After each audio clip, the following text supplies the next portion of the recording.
ان کا انداز کریمی ہے، مائل بکرم رگتے گئے، جب یاد کیا وصلی اللہ۔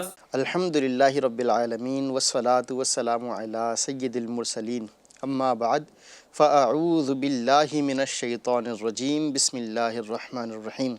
میرے ساتھ مل کر پڑھ لیجئے، الصلاۃ والسلام علیک یا رسول اللہ وعلی آلک واصحابک یا حبیب اللہ، الصلاۃ والسلام علیک یا نبی اللہ وعلی آلک واصحابک یا نور اللہ۔ ایف جی این چینل کے ناظرین، بڑا ہی مبارک اور پیارا سلسلہ ہے انداز میرے حضور کے، پیارے آقا صلی اللہ تعالیٰ علیہ وسلم کے مختلف انداز۔ اس سلسلے میں ہم جاننے، سمجھنے، سیکھنے اور اس پر عمل کرنے کی کوشش کرتے ہیں۔ الحمدللہ رب العالمین، یہ موقع ہمیں ایف جی این چینل کے ذریعے دعوت اسلامی انڈیا دے رہی ہے کہ ہم نبی کریم صلی اللہ تعالیٰ علیہ وسلم کی حیات طیبہ کے مختلف انداز جانیں۔ ظاہر ہے کہ یہ جو سلسلہ چل رہا ہے، یہ آپ دیکھ رہے ہیں، ربیع الاول شریف کا مہینہ ہے، اور اس مہینے میں پیارے آقا صلی اللہ تعالیٰ علیہ وسلم اس دنیا میں تشریف لائے۔ اللہ تبارک و تعالیٰ نے اپنے محبوب صلی اللہ تعالیٰ علیہ وسلم کو ہمارے لیے رحمت بنا کر اس مہینے میں دنیا میں مبعوث فرمایا، بھیجا۔ اللہ کریم کا یہ احسان ہے۔ ایک شاعر کا مجھے قول یاد آ رہا ہے، وہ فرماتے ہیں کہ وہ ہر عالم کی رحمت تھے، کسی عالم میں رہ جاتے، یہ ان کی مہربانی ہے کہ یہ عالم پسند آیا۔ الحمدللہ رب تبارک و تعالیٰ کا احسان ہے، سرکار صلی اللہ تعالیٰ علیہ وسلم کی مہربانی ہے کہ انہوں نے ہمیں نوازا اور ہمیں اپنا امتی بنایا۔ سلسلے کو مزید آگے کنٹینیو کرنے سے قبل آئیے اس سلسلے میں درود پاک کی فضیلت شامل کرتے ہیں۔ اللہ کے آخری نبی مکی مدنی محمد عربی صلی اللہ تعالیٰ علیہ وسلم نے ارشاد فرمایا کہ جو مجھ پر درود پاک پڑھنا بھول گیا، وہ جنت کا راستہ بھول گیا۔ اللہ اکبر، اللہ اکبر۔ درود پاک پڑھ لیجئے، صلو علی الحبیب صلی اللہ علی محمد صلی اللہ تعالیٰ علیہ وسلم۔ پیارے پیارے ایف جی این چینل کے ناظرین، نیت کر لیجئے کہ روزانہ چلتے پھرتے، اٹھتے بیٹھتے، سوتے جاگتے درود پاک پڑھا کریں گے، کیونکہ جنت میں بھی جانا ہے نا۔ ظاہر ہے کہ ہر ایک مسلمان کی خواہش ہوتی ہے کہ وہ جنت میں جائے، جہنم سے بچ جائے۔ ایک بہترین طریقہ ہے درود پاک پڑھنا۔ اللہ ہمیں اس پر عمل کرنے کی توفیق عطا فرمائے۔ پیارے پیارے ایف جی این چینل کے ناظرین، آج ہم انشاءاللہ الکریم ہمارے پیارے آقا مدینے والے مصطفیٰ صلی اللہ تعالیٰ علیہ وسلم کا اپنے صحابہ کے ساتھ، اپنے ساتھیوں کے ساتھ کیا انداز ہوا کرتا، وہ انشاءاللہ الکریم سننے کی سعادت حاصل کریں گے کہ جس انداز مبارکہ کو دیکھ کر اس دنیا میں صحابہ اکرام نے تربیت حاصل کی، اور وہ کیا حسین، یعنی تصور اگر ہم کریں نا تو کیا حسین انداز ہوگا پیارے آقا صلی اللہ تعالیٰ علیہ وسلم کا کہ صحابہ اکرام اپنی ماتوں کی نگاہوں سے نبی کریم صلی اللہ تعالیٰ علیہ وسلم کا چہرے مبارکہ دیکھتے ہوں گے۔ پیارے آقا صلی اللہ تعالیٰ علیہ وسلم کی بارگاہ میں حاضر ہو کر آقا صلی اللہ تعالیٰ علیہ وسلم سے احکامات شرعیہ سیکھتے ہوں گے۔ آقا کا اٹھنا بیٹھنا، چلنا پھرنا یقیناً ہمارے سامنے بھی ہے، کتابوں میں مذکور ہے، لیکن جنہوں نے اپنی ماتھے کی نگاہوں سے دیکھا اس کا عالم کیا ہوگا۔ اللہ اللہ اللہ تبارک و تعالیٰ ہمیں یہ توفیق عطا فرمائے کہ ہم کم از کم کتابوں میں جو لکھا ہوا ہے وہ پڑھیں اور اس پر عمل کرنے والے بن جائیں۔ انشاءاللہ الکریم آج ہم سیکھتے ہیں کہ ہمارے پیارے آقا مدینے والے مصطفیٰ صلی اللہ تعالیٰ علیہ وسلم کا اپنے صحابہ اکرام علیہم الرضوان کے ساتھ کیسا انداز ہوا۔ نبی کریم صلی اللہ تعالیٰ علیہ وسلم نے صحابہ اکرام کی تربیت فرمائی۔ جی ہاں، آپ نے مختلف موقعوں پر صحابہ اکرام کی تربیت فرمائی۔ نہ صرف تربیت فرمائی بلکہ آپ نے صحابہ اکرام سے مشورے بھی طلب فرمائے۔ کہیں صحابہ اکرام رضی اللہ عنہم کی کوئی ایسی بات دیکھتے جس پر تعریف کرنا بنتا ہے تو آپ صلی اللہ تعالیٰ علیہ وسلم اس پر تعریف فرماتے، حوصلہ افزائی فرماتے۔ دیکھیں، کوئی بھی لیڈر اس وقت تک کامیاب لیڈر نہیں بن سکتا جب تک کہ وہ اپنے متعلقین کی حوصلہ افزائی نہ کرے۔ پیارے ایف جی این چینل کے ناظرین، اللہ تبارک و تعالیٰ نے اگر آپ کو عزت دی ہے، آپ کو منصب دیا ہے، آپ کسی ذمہ داری پر فائز ہیں، تو اپنے متعلقین کی پیٹھ تھپ تھپا کر ان کو آگے بڑھائیں، ان کو حوصلہ دیں، ان کو ہمت دیں۔ اس طرح انشاءاللہ الکریم ایک کامیاب لیڈر آپ بن سکتے ہیں۔ جہاں اصلاح کی ضرورت ہو وہاں نرمی کے ساتھ اصلاح کریں۔ نبی کریم صلی اللہ تعالی علیہ وسلم کے اس حوالے سے جو انداز ہے وہ انشاءاللہ الکریم آج ہم سمجھتے ہیں۔ ایک مرتبہ کیا ہوا، پیارے آقا صلی اللہ تعالی علیہ وسلم کی بارگاہ میں ایک ضرورت مند صحابی حاضر ہوئے اور آ کر کچھ مانگا۔ پیارے آقا صلی اللہ تعالی علیہ وسلم سے سوال کیا۔ نبی کریم صلی اللہ تعالی علیہ وسلم نے ان سے ان کے گھر کا سامان طلب کیا اور سامان جو ہے وہ 2 درہم میں بیچ دیا۔ اچھا، بیچ کر فرمایا 1 درہم سے غلہ خرید لو، اپنے گھر والوں کو دو اور 1 درہم سے کلہاڑی لے کر میرے پاس آؤ۔ نبی کریم صلی اللہ تعالی علیہ وسلم نے ان کو 1 درہم دیا اور کہا کلہاڑی لے کر میرے پاس آؤ۔ جب وہ کلہاڑی لے کر آئے تو آپ نے اپنے ہاتھوں سے اس میں لکڑی کا دستہ لگایا اور فرمایا جاؤ اور لکڑیاں کاٹ کر بیچو، 15 دن تک مجھے دکھائی نہ دینا۔ یعنی 15 دن تک مسلسل محنت کرتے رہنا، لکڑیاں کاٹنا اور بیچنا، لکڑیاں کاٹنا یہ اور بیچنا، یہ 15 دن تک مسلسل لگاتار کام کرنا ہے۔ وہ صحابی چلے گئے۔ 15 دن میں انہوں نے 15 درہم کما لیے۔ انہوں نے اس سے غلہ خریدا، کپڑا خریدا اور پیارے آقا صلی اللہ تعالی علیہ وسلم کی بارگاہ میں بھی حاضر ہوئے۔ نبی کریم صلی اللہ تعالی علیہ وسلم نے انہیں دیکھ کر ارشاد فرمایا یہ کام تمہارے حق میں اس سے زیادہ بہتر ہے کہ قیامت کے دن اس حال میں آؤ کہ تمہارے چہرے پر دھبا ہو۔ اللہ اکبر۔ پیارے آقا صلی اللہ تعالی علیہ وسلم کا ذرا انداز یہاں دیکھیں، کتنی ساری چیزیں سیکھنے کو ملتی ہیں۔ مان لیجئے کوئی شخص اگر ضرورت مند آئے نا، پریشان حال آئے، تو نمبر 1 اس کی مدد کرنی ہے، صرف مشورہ نہیں دینا۔ ہمارے یہاں کام ایسا ہوتا ہے کہ بھئی ایک سے ایک مشورے لے لو۔ کوئی بندہ ہمارے پاس پریشانیوں کو رونا روئے تو ہم اچھے سے اچھے مشورے تو اسے دیتے ہیں لیکن مدد نہیں کرتے۔ پیارے آقا صلی اللہ تعالی علیہ وسلم نے صرف مشورہ نہیں دیا، باقاعدہ مدد کی۔ اچھا، مدد بھی کرنی ہے، ایسا نہیں ہے کہ مدد کی تو صرف اور صرف عارضی مدد کر دی، بلکہ مستقل حل تلاش کر کے دیا، مستقل حل ان کو دیا، اور نہ صرف مستقل حل دیا بلکہ اس کام پر لگایا، اور جب وہ واپس آئے تو حوصلہ افزائی کی۔ یہ انداز ہیں پیارے آقا صلی اللہ تعالی علیہ وسلم کے۔ پیارے FGN چینل کے ناظرین، ہم بھی انہی آقا صلی اللہ تعالی علیہ وسلم کے امتی ہیں۔ ہمارا انداز کیسا ہوتا ہے؟ کوئی ضرورت مند ہمارے پاس آتا ہے، ہم اس کو ٹالنے کی کوشش کرتے ہیں۔ دیکھیں، مانگنا غلط چیز ہے۔ میں دوبارہ عرض کرتا چلوں، یہ سوال کرنا، مانگنا یہ غلط چیز ہے، لیکن ضرورت مند اگر ہمارے پاس آیا ہے تو ہم اسے مستقل حل دیں۔ میں یہاں پر بالخصوص ان لوگوں سے عرض کرتا ہوں کہ جن کے پاس چھوٹے چھوٹے بچے آتے ہیں، ٹیلرز جو لوگ ہیں نا، ٹیلر ہیں یا کسی اور ہنر کے کاریگر ہیں، تو آپ کے پاس بعض ضرورت مند لوگ اپنے بچوں کو چھوڑ جاتے ہوں گے، انہیں کچھ ہنر سکھا دیجئے کہ یہ جو ہے وہ گھر کا سہارا بنیں گے۔ بعض لوگ اس طرح کے ہوتے ہیں کہ والد کا مان لیجئے بچپن میں انتقال ہو گیا، اب ان کو پڑھنے لکھنے کا موقع نہیں ملتا۔ اچھا، اس پر بھی باقاعدہ ایک بیان اور ایک تربیت کی حاجت ہے ہمارے لیے کہ جن لوگوں کے والدین چلے گئے یا والد چلے گئے بچپن میں، تو کیا اب ان کا حق نہیں ہے کہ وہ تعلیم حاصل کریں؟ کیا اللہ تبارک و تعالیٰ نے ہمیں جو مال و دولت دی ہے، ہمیں جو عزت دی ہے، کیا اس چیز میں ان کا حق نہیں ہے کہ ہم اسی مال سے ان کی مدد کریں کہ جن کے والد اس دنیا سے چلے گئے، وہ یتیم ہو گئے، اور ان کو جو ہے ہم اچھی تعلیم دلائیں، ان کو آگے بڑھائیں؟ لیکن چلیں ایسا نہیں کر رہے۔ اگر وہ بچہ کہ جس کا والد نہیں ہے، جس کی والدہ نہیں ہے، مجبوری کی حالت میں ہمارے پاس آیا ہے، تو ہم اسے ہنر دیں بھائی، جلدی سے جلدی کام سکھائیں تاکہ وہ اپنے پیروں پر کھڑا ہو سکے، وہ گھر کا سہارا بن سکے۔ مہینوں اس بچے کے برباد اس چیز میں کرا دیے جاتے ہیں، صرف اسے ترپائی کرنا سکھائی جاتی ہے، چھوٹی چھوٹی چیزیں سکھائی جاتی ہیں۔ بعض اوقات تو بچوں سے اس وجہ سے نہیں سکھایا جاتا ہے، یہ جلدی ہنر سیکھ جائے گا تو اپنی الگ دکان کھول لے گا، اپنا الگ کام کر لے گا، اور میرے پاس سے بچے کی کمی ہو جائے گی۔ اللہ تبارک و تعالیٰ رزق دینے والا۔ یاد رکھیں کہ اگر آپ دوسرے کی مدد کریں گے، اللہ آپ کی مدد کرے گا۔ تو یہ قدرت کا نظام ہے۔ یہ جب آپ دوسروں کی کام آئیں گے، جب آپ دوسروں کی مدد کریں گے، مستقل حل دیں گے ان کو، عارضی مدد نہیں کریں گے۔ بعض اوقات موقع ہوتا ہے عارضی مدد کرنے کا، عارضی مدد کر دیں، ساتھ ساتھ مستقل حل دیں اسے، تاکہ وہ اپنے پیروں پر کھڑا ہو سکے۔ جہاں کاؤنسلنگ کی ضرورت ہے وہاں کاؤنسلنگ کرائیں۔ اللہ تبارک و تعالیٰ اس ادائے محبوب صلی اللہ تعالی علیہ وسلم کو ہمیں بھی اپنانے کی توفیق عطا فرمائے۔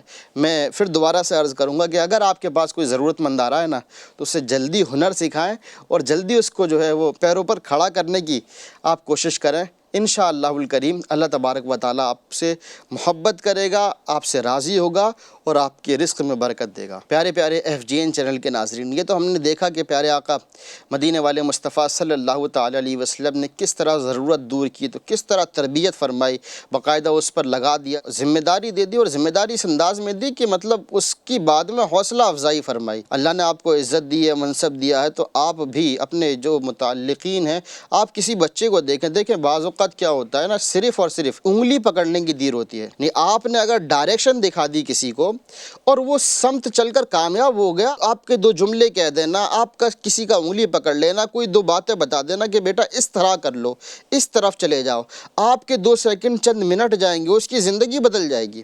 وہ ناکامی کے راستے پر چل رہا تھا، کامیابی کے راستے پر چلنے لگے گا، وہ کامیاب ہو جائے گا۔ اس زبان سے جہاں ہم لوگوں کی زندگیاں برباد کر رہے ہیں نا، جہاں غیبتیں کر کے، چغلیاں کر کے، بہتان ترازیاں کر کے، لڑائی جھگڑے کر لوگوں کی زندگیاں برباد کر رہے ہیں، اسی زبان سے ہم لوگوں کی زندگیاں اچھی کر سکتے ہیں۔ اچھا، اسی طرح پیارے آقا صلی اللہ تعالی علیہ وسلم کا بڑا پیارا انداز ہوا کرتا صحابہ اکرام کو سمجھانے کا۔ دیکھیں، ہم میں سے کوئی غلطیوں سے پاک نہیں ہے، انبیاء و مرسلین اور جو ہے وہ فرشتے، یہ غلطی سے پاک ہیں۔ اللہ تبارک و تعالیٰ نے ان سے گناہ کرنے کی صلاحیت ہی ختم کر دی ہے، ان سے کوئی گناہ نہیں ہو سکتا۔ لیکن ہم نہ نبی ہیں نہ فرشتے ہیں، ہم ایک اللہ تبارک و تعالیٰ کے بندے ہیں، اور ہم سے خطا ہو سکتی ہے اور ہوتی ہے۔ لیکن اگر خطا ہو رہی ہے تو ہمارا انداز کیا ہونا چاہیے؟ میں آپ کو عرض کرتا ہوں، ایک مرتبہ کیا ہوا کہ ایک صحابی رضی اللہ تعالیٰ عنہ یہ نماز ادا فرما رہے تھے، دوران نماز ان کو چھینک آ گئی، انہوں نے کہا یرحمک اللہ، نماز کے دوران ہی کہہ دیا یرحمک اللہ۔ اس پر دوسرے صحابہ اکرام جو ہے وہ انہیں آنکھیں دکھانے لگے، جنہوں نے یرحمک اللہ کہا تھا انہیں آنکھیں دکھانے لگے۔ وہ کہتے ہیں کہ میں نے کہا تمہاری ماں تم پر روئے، تم لوگ مجھے ایسے کیوں دیکھتے ہو؟ مجھے نماز کے دوران بولتا دیکھ کر، یہ صحابی جنہوں نے یرحمک اللہ کہا تھا یہ کہتے ہیں مجھے نماز کے دوران بولتا دیکھ کر لوگ اپنے ہاتھوں کو ران پر مارنے لگے۔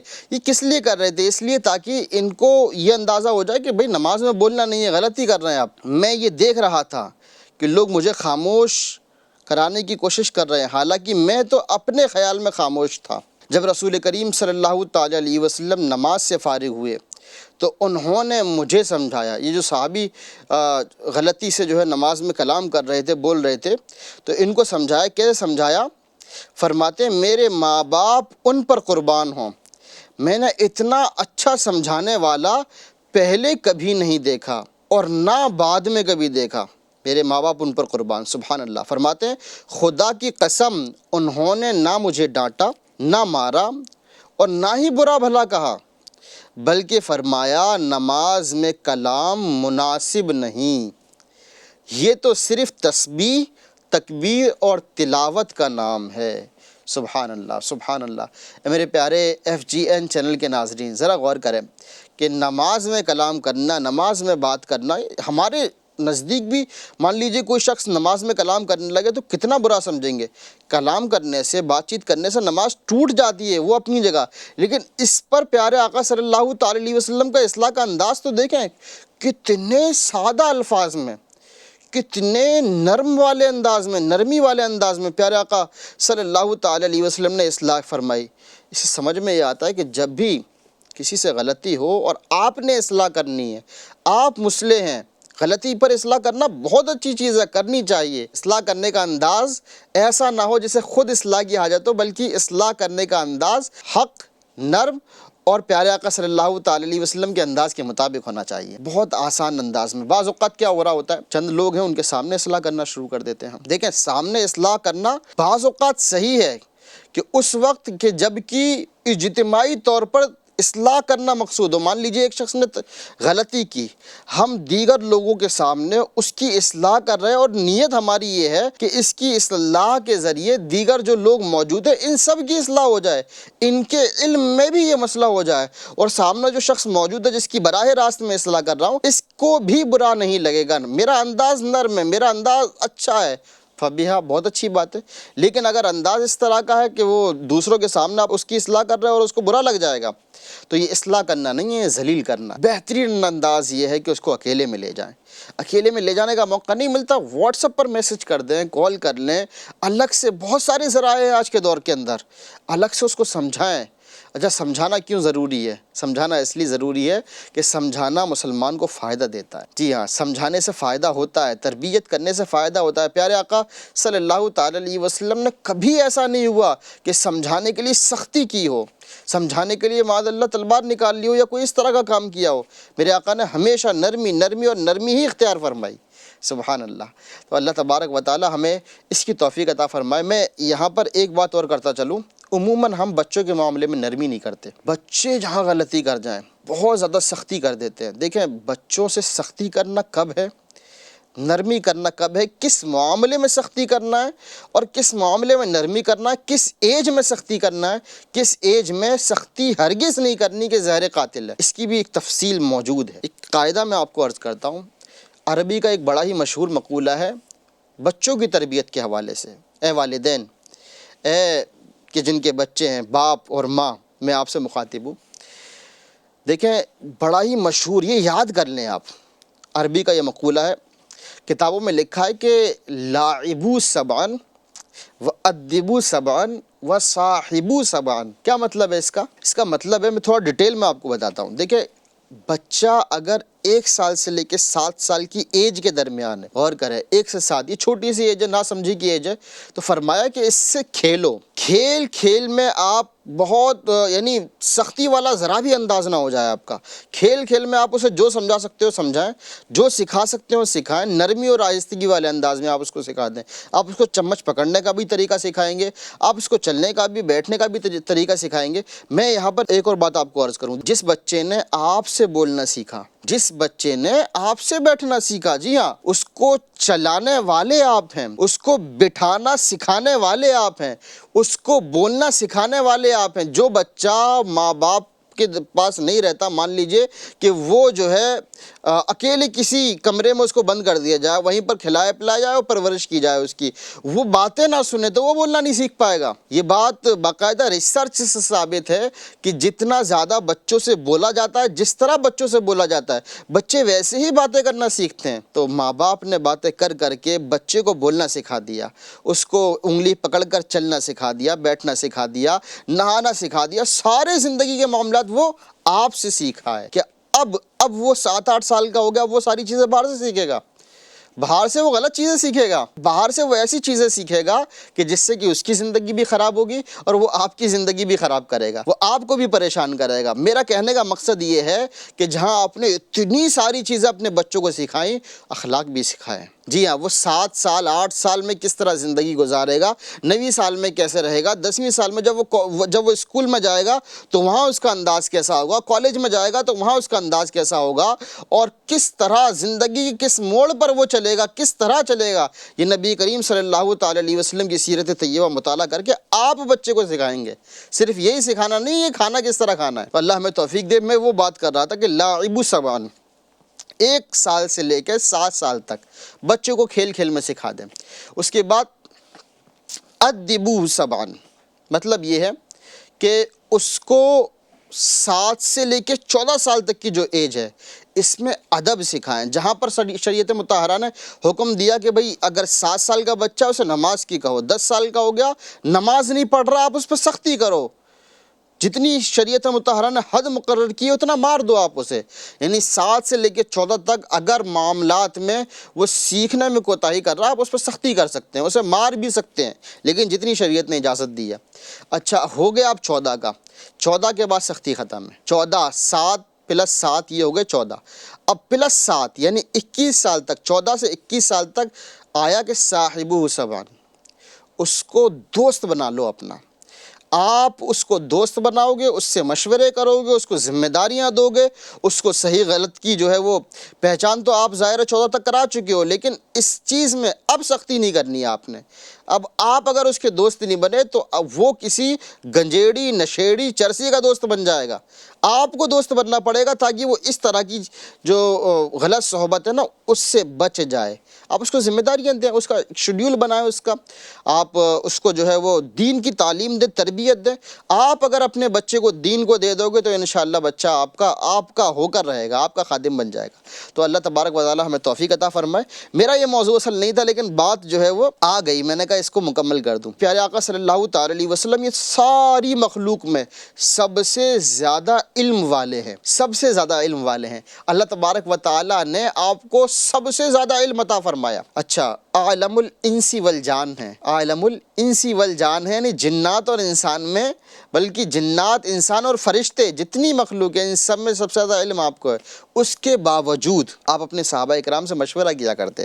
مشورہ کرنے سے شان کم نہیں ہوتی، بلکہ بہت ساری وہ چیزیں نکل کر آتی ہیں، یعنی چھپی ہوئی باتیں چیزیں نکل کر آتی ہیں۔ اچھا ایسا بھی ہوتا ہے؟ اچھا، نبی کریم صلی اللہ تعالی علیہ وسلم نے جو مشورہ کیا نا، یہ تعلیم امت کی خاطر تھا۔ پیارے آقا کو علم تھا، پیارے آقا کو یہ بھی پتا تھا کہ یہ مشورہ کیا دے گا، لیکن ہم کو سکھانے کے لیے، دیکھو میں مشورہ کر رہا ہوں، میری امت مشورہ کرے گی، یعنی ہم کو سکھانے کے لیے پیارے آقا صلی اللہ تعالی علیہ وسلم نے یہ انداز اپنائے۔ کاش ہم اپنانے والے بن جائیں۔ جو مشورہ کرتا ہے وہ غلطیاں کم کرتا ہے۔ میں یہاں پر ایک اور چیز عرض کروں، بعض اوقات کیا ہوتا ہے کہ کسی کا منصب اس کو مشورہ دینے کے آڑے آ رہا ہوتا ہے، یعنی آپ کا منصب ہے، آپ عزت دار شخص ہیں، تو بعض اوقات نیچے کوئی شخص ہوتا ہے، وہ غلطی دیکھنے کے باوجود مشورہ نہیں دیتا، کہیں برا نہ لگ جائے۔ میرے پیارے FGN چینل کے ناظرین، اس چیز سے ہمیں خوف کھانا چاہیے، یہ ہماری عزت ہے، ہماری اصلاح کی رکاوٹ کا سبب نہ بن جائے۔ دیکھیں نبی کریم صلی اللہ تعالی علیہ وسلم کا ایک پیارا اور بہت بہترین قول ہے۔ آقا صلی اللہ تعالی علیہ وسلم کی حدیث فرماتے ہیں، المؤمن حین لین سہل۔ میرے پیارے آقا صلی اللہ تعالی علیہ وسلم فرماتے ہیں مومن نرم زبان، نرم خو اور آسان ہوتا ہے۔ پیارے آقا صلی اللہ تعالی علیہ وسلم نے یہ مومن کی ڈیفینیشن بیان کی۔ اگر ہم سخت ہیں، ہمارا مزاج سخت ہے، تو یہ مزاج ہماری اصلاح کا رکاوٹ کا سبب بن سکتا ہے، اور یوں ہماری اصلاح نہیں ہو پائے گی، ہمیں لوگ مشورہ دینے سے کترائیں گے اور ہم زیادہ سے زیادہ نقصان اٹھائیں گے۔ اللہ تبارک و تعالی ہمارا خوف، یہ خوف و خشیت جو اصلاح کی رکاوٹ بنے، یہ ہم سے دور فرمائے۔ تو پیارے آقا صلی اللہ تعالی علیہ وسلم کا یہ انداز ہی تو تھا کہ صحابہ اکرام جو ہے وہ مشورہ دیا کرتے تھے بڑھ کر، اور پیارے آقا صلی اللہ تعالی علیہ وسلم نہ صرف مشورہ قبول کرتے بلکہ مشورے کی تعریف بھی فرماتے۔ بعض اوقات ہوتا ہوگا کہ بھائی آپ اہل منصب ہیں، آپ بڑے منصب پر ہیں، کسی شخص نے مشورہ دیا اور مشورہ اس نے غلط دیا، مشورہ غلط دیا، ڈانٹنے کی کیا ضرورت ہے؟ غصہ کرنے کی کیا ضرورت ہے؟ اگر آپ غصہ کر دیں گے، ڈانٹ دیں گے، صحیح بات کا بھی اگلی مرتبہ سے وہ مشورہ نہیں دے گا۔ آپ اس کی حوصلہ افزائی کر دیں اور ساتھ میں اصلاح کر دیں کہ بھائی یہ معاملہ ہے، تو انشاءاللہ الکریم حوصلہ افزائی کریں گے تو اگلی مرتبہ سے وہ ہو سکتا ہے کوئی صحیح اور درست چیز لے کر آ جائے جہاں آپ غلطی پر ہوں اور آپ کی اصلاح ہو جائے۔ تو اللہ تبارک و تعالی ہمیں عمل کرنے کی توفیق عطا فرمائے، پیارے آقا صلی اللہ تعالی علیہ وسلم کے انداز اپنانے کی توفیق عطا فرمائے۔ صلو علی الحبیب صلی اللہ علی محمد صلی اللہ علیہ وسلم۔ ان کا انداز کریمی ہے، مائل بکرم گرگتے گئے، جب یاد کیا وے صلی اللہ